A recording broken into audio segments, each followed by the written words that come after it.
우리 인생에 세 번의 기회가 찾아온다라는 말이 있습니다. 누구에게나 그 사람의 인생에 주어지는 세 번의 기회가 있다는 말입니다. 근데 사실 알고 보니까요, 이 말이 명리학에서 나온 말이라고 하더라고요. 그래서 여러분, 이런 말을 믿으시면 안 되고요, 신경 쓰셔도 안 됩니다. 사실 우리 믿는 자에게는요, 이런 기회가, 그러니까 소위 말하는 명리학에서 말하는 기회가 사실은 필요가 없습니다. 왜냐하면 하나님께서 친히 우리와 함께하여 주시고 우리 길을 열어주시고 우리를 인도해 주시기 때문입니다. 항상 열려 있는데, 항상 우리에게 이렇게 큰 은혜가 열려 있는데 굳이 기회가 필요하지 않다는 것이지요. 그런데 이런 말에 대한 글들을 좀 찾아보니까요, 기회가 있을 때 기회를 잡는 사람이 되려면, 이런 글도 있더라고요. 이 글 중에서 눈에 띄는 글이 있었는데요, 그게 뭐냐면, 기회를 잡으려면 먼저 실천하는 삶을 살아야 한다, 이게 있더라고요. 다시 말해서 기회가 있을 때, 기회가 찾아왔을 때 그것을 잡기 위해서는 행동을 해야 된다는 겁니다. 이게 가만히 있으면 안 된다는 것이지요. 그리고 또 한 가지는요, 실패를 두려워하지 않아야 된다. 그러니까 모든 기회가 성공으로 이어지는 것은 아니지만, 그렇다고 실패를 두려워하면 아무 일도 아무것도 못한다라는 뜻입니다. 사람들은요, 이렇게 기회를 기대합니다. 왜냐하면 기회가 사람들이 말하는 성공으로 가는 길처럼 보이기 때문입니다. 이것이 믿지 않는 사람들이 가지는 기회에 대한 개념입니다. 그리고 이 말은요, 그만큼 사람은 이런 기회를 통해서, 쉽게 말해서 인생 역전을 꿈꾸는 것이죠. 그러나 여러분, 이 땅의 모든 사람에게 그런 기회가 찾아와도요, 인생은 결코 인생이 역전되지 않습니다. 그리고 혹시 그 기회라는 것을 잘 붙들어서 소위 말하는 성공을 이룬다 해도 그 성공은요, 결코 완전할 수 없고 불안한 것입니다. 제가 여러 번 말씀드렸잖아요. 아무리 성공을 해도, 아무리 돈을 많이 벌어도, 아무리 많은 것을 가져도 그것 때문에 우리 인생이 행복해요, 즐거워요 이러면서 완벽해지고 완전해지는 것이 아닙니다. 그렇다면요, 우리가 어떻게 해야 진정으로 완전하고 완벽한 행복한 삶을 살 수 있을까요? 사실은요, 우리 인생에는 이런 세상적인 성공이 아니라 인생의 가장 중요한 기회가 있습니다. 우리 믿는 자들에게, 우리에게는 이런 기회들이 계속해서 찾아옵니다. 사실은 찾아오는 것이 아니라 주시는 것입니다. 주시는 것인데요, 문제는 사람들이 이 기회를 너무나 쉽게 생각하고 너무나 쉽게 놓친다는 것이죠. 근데 우리가 주목해야 될 것은요, 오늘 본문에 등장하는 이 한 사람은요, 그 기회를 놓치지 않았다는 것입니다. 그는 이 기회가 얼마나 자신의 삶에서 중요한 것인지를 알았고, 분명히 알았고, 그래서 그 기회를 놓치지 않고 붙잡았습니다. 그리고 그는 세상에서 가장 중요한 것, 가장 소중한 것을 얻게 됩니다. 그렇다면 오늘 본문에 등장하는 이 사람은 어떻게 그 기회를 잡을 수 있었을까요? 어떻게 하면 우리도 세상에서 가장 중요한 것을 이렇게 얻을 수 있을까요? 오늘 주시는 말씀을 통하여서 우리도 우리에게 주시는 이 기회를 놓치지 않고 은혜를 받아 누리는 귀한 시간이 되시기를 간절히 소망합니다. 자, 여리고에서 사역을 이렇게 하셨던 예수님이요, 이제 제자들과 함께, 그리고 한 일단의 무리와 함께 여리고에서 이제 나가시는 길이었습니다. 여리고에서 이렇게 나가시는 길이었는데, 그런데 그 길에 하필이면 디메오의 아들 맹인 거지 바디메오가 앉아 있었던 것입니다. 근데 이제 사람들에게 예수님이 지나가신다는 소식을 이 바디메오가 듣게 된 거예요. 이때 바디메오가 47절에 보니까 어떻게 하냐면 소리를 질러 이르되 다윗의 자손 예수여 나를 불쌍히 여기소서, 이렇게 했던 겁니다. 그랬더니 예수님 주위에 있던 사람들이요, 어디 감히 예수님 지나가시는데 소리를 지르냐고 막 이렇게 꾸짖었습니다. 그런데 그가 어떻게 했습니까? 멈추지 않고요, 더해서 더욱 크게 소리질러 이르되 다윗의 자손이여 나를 불쌍히 여기소서, 막 이렇게 했단 말이죠. 그랬더니 예수님께서 멈추어 서서 그를 부르시고 그를 만나 주셨을 뿐만 아니라 그의 간구함을 들으시고 보게 되었다라는 사건을 우리가 오늘 만나게 되는 것입니다. 오늘요, 이 바디메오가 보게 된 사건을 통해서 여러분과 몇 가지를 나누고자 하는데요. 첫 번째, 우리도 주님을 향해 부르짖을 수 있는 사람이 되어야 한다는 것입니다. 제가 여러분에게 계속해서 도전하고 있는 말씀들이 있어요. 그 중에서 강조하는 것이 바로 오늘 이 바디메오가 보여준 부르짖음입니다. 말씀에 요나서에 보면요, 니느웨로 가라는 이 말씀에 순종하지 않고 다시스로 가려다가 실패해서 물고기 뱃속에 3일 동안 있다가 결국에는 니느웨로 가게 된 요나라는 선지자에 대한 이야기가 나옵니다. 요나에 대한 이야기가 나오는데요, 이 요나는 육지에 이렇게 토해짐을, 물고기 뱃속에 있다가 3일 동안 있다가 이 물고기가 육지에 이 요나를 토해내게 되는 거죠. 그러니까 이 요나가 토해냄을 당한 이후에 그때 내가 다시스로 갈 것이 아니라 니느웨로 가야 되는구나, 이제 이렇게 깨닫고 니느웨로 이제 가게 됩니다. 근데 가서 뭘 하냐면요, 이 니느웨 백성들이 회개하지 않으면 니네 망할 거다, 하나님의 재앙을 받을 거다, 이렇게 이제 외쳐야 되는 거예요. 그런데 이 니느웨가요, 얼마나 큰 성읍이었든지 사람이 사흘 동안 다녀야 겨우 다닐 수 있는 그런 큰 성이었습니다. 그런데 요나가요, 이 사흘 동안 다녀서 외쳐야 될 길을 하루 동안만 다니면서 외쳤습니다. 이게 뭘 말하는 걸까요? 그것은요, 경고를 듣는, 요나의 경고의 메시지를 들은 사람이 그만큼 적었다는 것입니다. 몇 사람 안 된다는 거예요. 그런데요, 요나의 이런 경고의 말씀에 니느웨 사람들이 어떻게 하냐면요, 회개하기 시작했습니다. 몇 사람 못 들었는데 이 말씀이 점점 퍼져나가더니 이 니느웨 사람들이 회개하는 일들이 일어나게 된 거예요. 하나님을 믿고, 누가 뭐라 하지 않았는데 하나님을 믿고 금식하기 시작했습니다. 그리고 이 소식을 들은 니느웨 왕이 듣고 나서 어떻게 하냐면 이 왕도요, 굵은 베옷을 입고 회개하기 시작했어요. 뿐만 아니라 모든 백성들, 심지어 모든 짐승들까지 금식하며 기도하라는 그런 명령을 내렸습니다. 그러면서 이렇게 명령합니다. 요나서 3장 8절입니다. 사람이든지 짐승이든지 다 굵은 베옷을 입을 것이요 힘써 하나님께 부르짖을 것이며 각기 악한 일과 손으로 행한 강포에서 떠날 것이라, 이렇게 이제 명령을 내렸어요. 정말로 이 니느웨 백성들이 왕이 내린 명령에 순종하면서 함께 하나님께 부르짖으면서 기도하였습니다. 그랬더니요, 이 진심 어린 니느웨 백성들의 부르짖음에 10절 말씀에 하나님이 그들이 행한 것 곧 그 악한 길에서 돌이켜 떠난 것을 보시고 하나님이 뜻을 돌이키사 그들에게 내리리라고 말씀하신 재앙을 내리지 아니하시니라.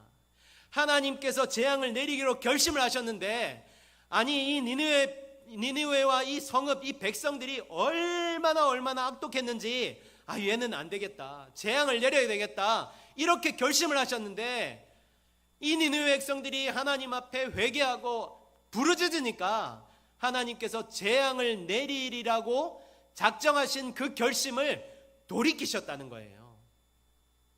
또 히스기야라는 왕이 있었어요. 유다의 왕이었는데요, 지난번에 제가 지도를 보여드렸죠. 북쪽에는 이스라엘, 남쪽에는 유다가 다스리고 있었는데요, 이 유다를 다스리던 히스기야라는 왕이 있을 때였어요. 그런데 이 왕이 있을 때에 아수르라는 강대국이 나라가 쳐들어오게 됩니다. 갑자기 쳐들어오게 됩니다. 무려 18만 5천 명이라는 군사를 이끌고 쳐들어오게 되는데요. 순식간에 밀고 들어와 가지고 막 모든 성읍이 다 점령되고 예루살렘 이 성읍, 이 도시밖에 남지 않게 된 거예요. 예루살렘이라는 이 도시가 포위를 당하게 된 겁니다. 그때 여러분, 나라가 정말로 풍전등화의 위기에 있었던 겁니다. 그때 히스기야가 어떻게 했는지 아십니까? 역대하 32장 20절에 이러므로 히스기야 왕이 아모스의 아들 선지자 이사야와 더불어 하늘을 향하여 부르짖어 기도하더니 이렇게 말씀하고 있어요. 부르짖어서 기도하였습니다. 좀 더 자세한 내용이 열왕기하 19장에 나오는데요. 히스기야가 이렇게 기도한 이후의 일을 이렇게 기록하고 있습니다. 35절입니다. 이 밤에, 그러니까 히스기야와 이사야가 기도하던 그날 밤에 여호와의 사자가 나와서 아수르 진영에서 군사 18만 5천 명을 친지라 아침에 일찍이 일어나 보니 다 송장이 되었더라. 18만 5천 명 이 수많은 군사가 하루아침에 부르짖어 기도함으로 말미암아서 다 죽었다는 거예요. 여러분, 여러분에게 닥친 어려움이 있습니까? 힘든 일이 있습니까? 병을 만났습니까? 도무지 해결하지 못할 문제입니까? 여러분, 우리가 하나님 앞에 기도해야 됩니다. 부르짖어야 됩니다. 마음을 다해 기도하십시오. 그러면요, 주님이 하신다는 말씀을 지금 우리에게 주고 계시는 거예요. 주님이 이루신다는 말씀을 주고 있는 거예요. 그런데요, 여러분, 우리가 이렇게 부르짖으려고 하면요, 반드시 우리의 기도를 방해하는 것이 나타납니다. 목사님 말씀대로 이제는 내가 하나님 앞에 부르짖어야 되겠다, 기도해야 되겠다 이러면요, 여러분, 그냥 우리를 가만두지 않습니다. 이 바디메오가요, 주님께 부르짖을 때 사람들이 어떻게 했습니까? 꾸짖어 잠잠하라고 하였습니다. 이 사실은요, 우리가 기도로 나아갈 때에 어떤 모양으로든 방해가 있을 수 있다는 사실을 말씀하고 있는 것입니다. 그렇지 않던가요? 마음을 먹고 이제 기도해야 되겠다, 이제 기도의 자리를 지켜야 되겠다 하면요, 기도하려고 하면 꼭 전화가 옵니다. 카톡이 와요. 뿐만 아니죠, 평소에 연락이 없던 사람에게 연락이 오거나 아니면 막 애가 다쳤다든지 막 얼마나 많은 방해가 일어났는지 몰라요. 여기서 중요한 것은요, 그때 기도하지 못한다 해도 기도하기를 멈추어서는 안 된다는 것입니다. 이것이 사단이 우리 기도를 방해한다는 사인인 줄 알고요, 더욱 기도하려고 작정을 하고 기도할 수 있어야 됩니다. 오늘 맹인도요, 사람들로 인해서 방해를 받았어요. 예수님께 나아가지 못하도록, 예수님께 부르짖지 못하도록 방해를 받았단 말이죠. 그런데 바디메오가 어떻게 하였습니까? 그만했습니까? 멈추었습니까? 알았다고 하면서 멈추었습니까? 그렇지 않습니다. 48절을 보면요, 그는 더욱 크게 소리 질렀다고 얘기하고 있어요. 더욱 크게 소리 질러. 여러분, 우리가 믿음으로 기도하려고 하면요, 세상이 우리를 조용히 시키려고 합니다. 가만두질 않아요. 그만해, 소용없는 일이야, 그 기도한다고 되겠어? 뭐 기도하면 뭐가 되냐? 막 이렇게 우리를 도전합니다. 이때요, 포기하면 안 됩니다. 그만두면 안 돼요. 멈추면 안 됩니다. 오늘 바디메오와 같이 더욱 크게, 더욱 간절하게 부르짖을 수 있어야 됩니다. 기억하십시오. 기도할수록 방해가 많아지고, 방해가 많아질수록 더 크게 부르짖을 수 있어야 됩니다. 그리고 그 외에도요, 성경에서는 우리가 부르짖어야 할 이유들이 얼마나 많은지 우리에게 가르쳐 주고 있어요. 우리가 어려움을 만나고 환난을 만나고 병을 만나고 그래서 고통 가운데 처했을 때 당연히 부르짖어야 한다는 것이지요. 그러나 우리는요, 평소에도 기도하는 것을 멈추면 안 됩니다.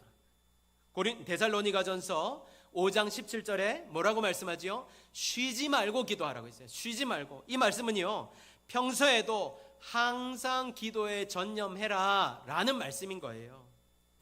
여러분, 꼭 기억하십시오. 기도하지 않으면요, 아무 일도 일어나지 않습니다. 기도하지 않으면 아무 일도 일어나지 않습니다. 다시 말해서 우리의 병이 낫거나 길이 열리거나 어려움에서 건짐을 받길 원한다면요, 기도할 수 있어야 된다는 거예요. 자, 다시 한번요. 그냥 가만히 있으면 병이 낫습니까? 길이 열립니까? 그러나 하나님께서 약속하셨잖아요. 지난번에 우리가 스바냐 10장 1절을 함께 보았습니다. 한 번 더 보겠습니다. 봄비가 올 때에 여호와 곧 구름을 일게 하시는 여호와께 비를 구하라. 무리에게 소낙비를 내려서 밭의 채소를 각 사람에게 주시리라. 야고보서 5장 15절에서 16절에 믿음의 기도는 병든 자를 구원하리니 주께서 그를 일으키시리라. 혹시 죄를 범하였을지라도 사하심을 받으리라. 그러므로 너희 죄를 서로 고백하며 병이 낫기를 위하여 서로 기도하라. 의인의 강구는 역사하는 힘이 크민이라. 아멘. 여러분 꼭 기도하시길 바랍니다. 부르짖을 수 있기를 바랍니다. 그렇다면요, 우리가 왜 부르짖어야 될까요? 왜 부르짖어야 될까요? 첫 번째는요, 주님은 우리 기도를 외면하지 않으시기 때문입니다. 우리가 간구할 때요, 우리가 부르짖을 때 주님이 우리 기도를 들으세요. 외면하지 않으신다고요. 오늘 이 소경은요, 예수님이라는 말을 듣고는 소리를 지르기 시작했습니다. 그런데요, 당시 예수님 정도의 그런 인기와 어떤 명예와 이런 것들이라면요, 이 소경을 충분히 무시해도 됩니다. 그 정도는 사람들이 용납했을 거예요. 왜냐하면 당시 사회에서는요, 맹인뿐만 아니라 장애를 갖고 있는 이런 분들을 죄의 결과로 여겼어요. 그러니까 장애를 갖고 있는 그 자체가 저 사람은 죄를 지어서 그래, 이런 인식을 갖고 있었던 거예요. 그래서 그들을 무시하거나 경멸하는 문화가 있었던 것입니다. 그러니까 높으신 선생님께 감히 죄인이 그것도 소리를 높여 부르짖는다는 것은요, 용납할 수 없는 일이었다는 거지요. 그런데 예수님께서 어떻게 하셨습니까? 그를 무시했습니까? 그를 외면하셨습니까? 아니요. 예수님께서는요, 머물러 서서 그를 불러주셨습니다. 예수님은 그의 부르짖는 소리를 들으셨고 그의 소리에 응답하시기 위해 머물러 서셨던 것입니다. 시편 94편 14절에 여호와께서는 자기 백성을 버리지 아니하시며 자기의 소유를 외면하지 않으신다고 말씀하고 있어요. 자기의 소유를 외면하지 않으신다. 근데 베드로전서 2장 9절에 보면요, 그러나 너희는 택하신 족속이요 왕같은 제사장들이요 거룩한 나라요 그의 소유가 된 백성이라고 말씀하고 있어요. 그러니까 우리는 하나님의 소유된 백성이란 말이죠. 그런데 우리가 부르짖을 때 하나님의 소유된 백성인 우리의 부르짖음을 하나님께서 외면하지 않으신다는 말입니다. 여러분, 우리가 살다 보면요, 사람들에게 외면을 받을 수 있습니다. 무시를 당할 수 있어요. 그리고 혹시 우리가 무시를 할 수도 있습니다. 그러나 우리 주님은요, 우리가 어떠한 상황, 어떠한 형편, 어떻게 우리가 하나님 앞에 부르짖는다 할지라도 우리를 외면하지 않으십니다. 누가복음에 보면요, 예수님께로 사람들이 막 모여들었습니다. 사람들이 얼마나 많이 모여들었는지요, 온갖 병자들을 데리고 예수님께 나왔습니다. 우리 예수님 능력이 있지 않습니까? 그러면요, 사람들이 막 몰려들어와요. 그러면 이런 거 있잖아요. 막 이런 거 막 넘어지고 이런 거 있지 않습니까? 그러면 확 이래가지고 다 낫게 하고 막 이러면 되지 않습니까? 그렇지 않나요? 우리 예수님께 그런 능력이 충분히 있으시잖아요. 그런데요, 예수님 그렇게 하지 않으셨어요. 막 이렇게 겉옷 벗어가지고 휘두르면서 다 나아라 이렇게 하지 않으셨어요. 예수님은요, 누가복음 4장 40절입니다. 해질 무렵에 사람들이 온갖 병자들을 데리고 나오매 예수께서 일일이 그 위에 손을 얹으사 고치시니 라고 말씀하고 있어요. 이게 무슨 말입니까? 한 사람 한 사람 만나주시고 고쳐주셨다는 겁니다. 여러분, 오늘도 우리 주님께서는요, 우리 한 사람 한 사람의 형편과 사정을 살피시는 분이십니다. 우리의 아픔, 우리의 형편 모두 다 돌아보시는 분이십니다. 그래서 예수님은요, 사람들을 일일이 만나주신 것이고요, 이것이 바로 우리를 외면하지 않으신다는 증거인 것입니다. 그러므로 우리가 부르짖을 때 외면하지 않으시는 주님께 부르짖음으로 나아갈 수 있기를 바랍니다. 그곳에서 주님이 우리를 만나주시고 우리의 형편과 사정을 돌아보시고 회복의 은혜를 허락하여 주실 줄 믿습니다. 두 번째는요, 주님은 우리의 소원을 들으신다는 사실입니다. 맹인을 부르신 예수님께서는 51절에 내게 무엇을 하여 주기를 원하느냐 물으셨어요. 이것이 무엇을 말하는 것입니까? 그의 소원을 듣기를 원하신다는 겁니다. 그의 필요를 듣기를 원하신다는 사실이에요. 여러분, 인간은요, 혹은 이 세상의 어떤 다른 신이라도 우리의 소원을 이루어 줄 것은 아무것도 없습니다. 아무리 손이 발이 되도록 빌어도요, 손이나 발만 아프지 소원이 이루어지진 않습니다. 그러나 성경은요, 분명히 약속하고 있습니다. 시편 37편 4절에 또 여호와를 기뻐하라. 그가 누굽니까? 하나님이세요. 그가 내 마음의 소원을 내게 이루어 주시겠다 말씀하세요. 약속하셨어요. 시편 103편 5절입니다. 좋은 것으로 내 소원을 만족하게 하사 내 청춘을 독수리같이 새롭게 하시겠다 약속하셨어요. 또 145편 19절입니다. 그는 자기를 경외하는 자들의 소원을 이루시며 또 그들의 부르짖음을 들으사 구원하시리로다. 아멘. 사랑하는 여러분, 우리 주님은요, 우리 소원을 외면치 않으시고 들으시는 분이십니다. 이루시는 분이십니다. 그러므로 우리는 주님께 나아가 부르짖어야 되는 것입니다.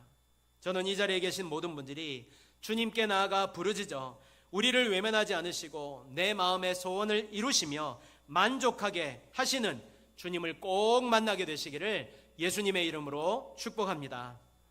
아멘. 두 번째는요, 우리는 주님을 보기를 원해야 된다는 겁니다. 주님 보기를 원해야 돼요. 맹인의 가장 큰 소원이 무엇이겠습니까? 당연히 보는 것이겠지요. 그리고 오늘 예수님도요, 그의 눈을 즉시 열어주셨습니다. 그런데요, 그는 육신의 눈만 고침을 받은 게 아니었어요. 오늘 본문에 보니까 예수님은 뒤이어 이렇게 말씀하셨습니다. 52절에 예수께서 이르시되 가라, 내 믿음이 너를 구원하였느니라 하시니, 주목할 것은요, 그가 보기 전에 구원의 은혜를 입었다는 것입니다. 그리고 이 말은요, 그의 육신의 눈은 비록 보지 못했지만 영적인 눈은 이미 예수님을 보고 있었다는 사실을 말씀하는 것입니다. 그는 이미 예수님을 메시아로 인식하고 있었어요. 그래서 다윗의 자손이라 부르짖을 수 있었던 것입니다. 그 결과 그는 죄사함과 구원의 은혜를 받을 수 있었고 육신의 눈을 뜰 수 있었던 것입니다.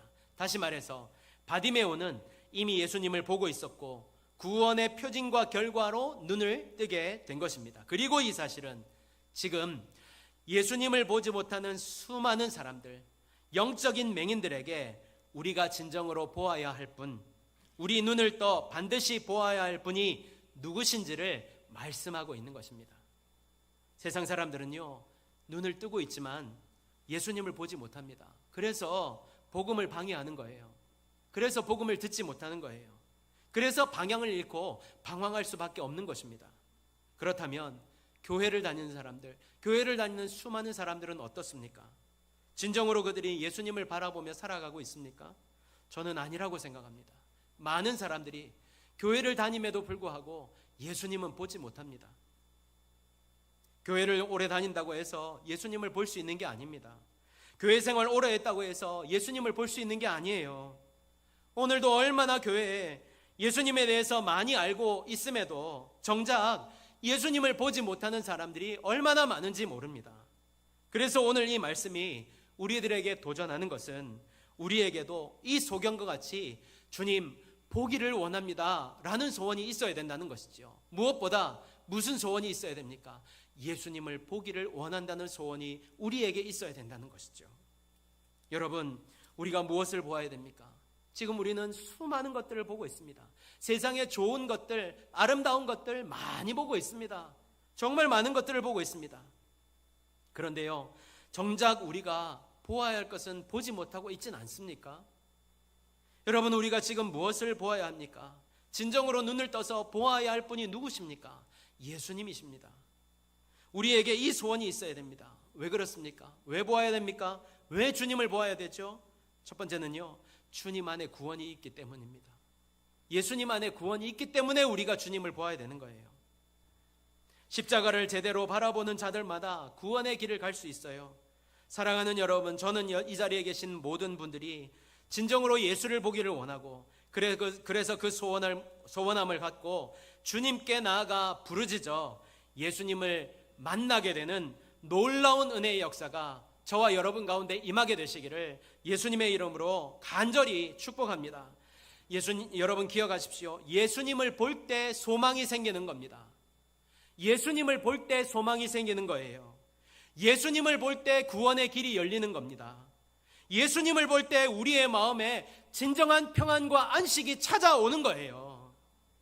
이 사실을 꼭 기억하면서 간절히 주님을 보기를 원하는, 그래서 꼭 보게 되는 이 자리에 모든 분들 되시기를 다시 한번 예수님의 이름으로 축복합니다. 두 번째는요, 진정한 회복이 우리 가운데서 일어나기 때문입니다. 오늘 이 맹인에게는요, 두 가지 회복이 일어났습니다. 첫 번째는요, 육신의 회복입니다. 그는 즉시 보게 되었어요. 즉시 보게 되었습니다. 이것은요, 우리가 진정으로 주님을 구할 때 우리의 삶, 지금 현재의 삶 가운데 모든 문제도 해결함을 받을 수 있다는 사실을 말씀하고 있는 거예요.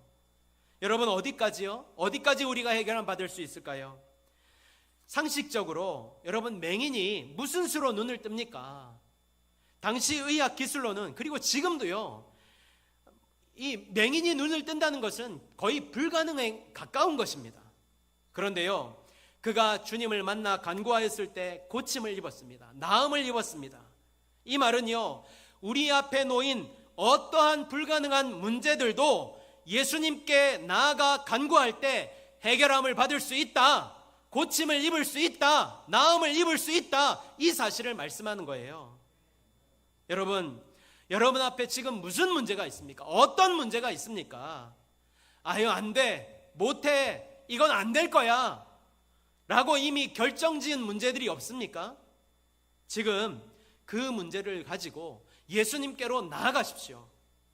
간절히 간구하십시오. 하나님께서 그 문제뿐만 아니라 우리 육신의 모든 문제, 삶의 모든 문제를 해결하여 주실 줄 믿습니다. 두 번째는요, 영혼의 회복입니다. 오늘 마지막에 이렇게 말씀합니다. 52절 하반절입니다. 그가 곧 보게 되어 예수를 길에서 따르니라.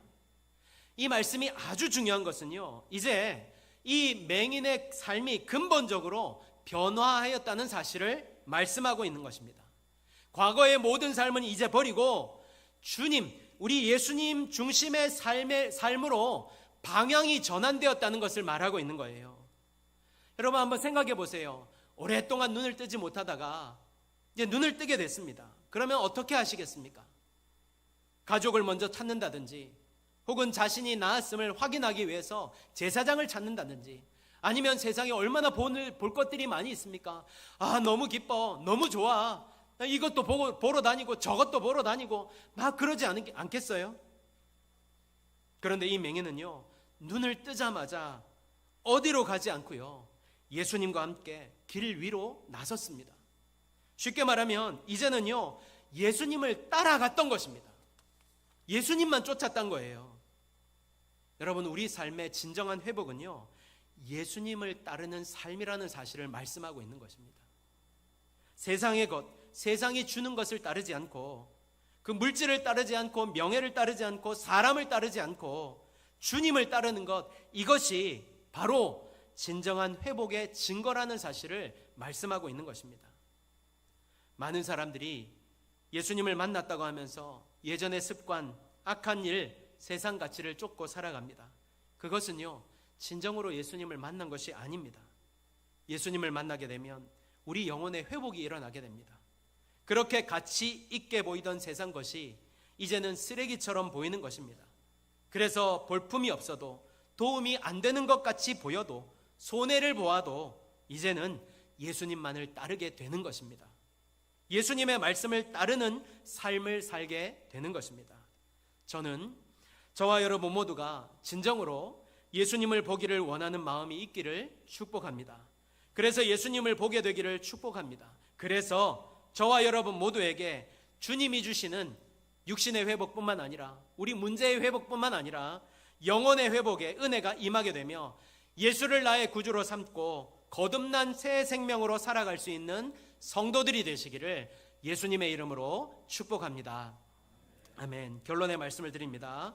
오늘 바디메오는요, 자신에게 찾아온 이 일생일대의 기회를 놓치지 않고 붙잡았습니다. 그는 예수님께 부르짖었고 구원과 회복의 은혜를, 이 놀라운 은혜를 받게 되었습니다. 이 사실이 무엇을 우리에게 말씀하고 있습니까? 오늘도 우리에게 찾아오시는, 우리가 부르짖을 때 외면치 않으시고 만나주시며 구원의 완전한 회복을 주시는 주님을 만나고 주님을 볼 수 있어야 한다는 사실, 이 기회를 놓치지 말아야 한다는 사실을 말씀하고 있는 것입니다. 여러분, 세상이 아무리 화려하게 보이고 번듯해 보여도 이 세상의 모든 것은 다 무너질 것들, 사라질 것입니다. 그러나 우리 주님은 영원합니다. 우리 주님은 완전합니다. 무엇보다 주님 안에 구원이 있습니다. 생명이 있습니다. 우리가 살 길이 있습니다. 그래서 우리는 주님을 만나야 하고 주님을 바라보아야 되는 것입니다. 주님을 볼 수 있어야 되는 것입니다. 저와 여러분 모두가 오늘 주시는 말씀을 꼭 기억하면서 마음의 소원을 갖고 주님께 부르짖을 수 있게 되기를 바랍니다. 무엇보다 주님을 보게 되시기를 축복합니다. 그래서 주님이 주시는 참된 회복을 누리며 살아가는 성도들이 되시기를 예수님의 이름으로 축복합니다. 아멘.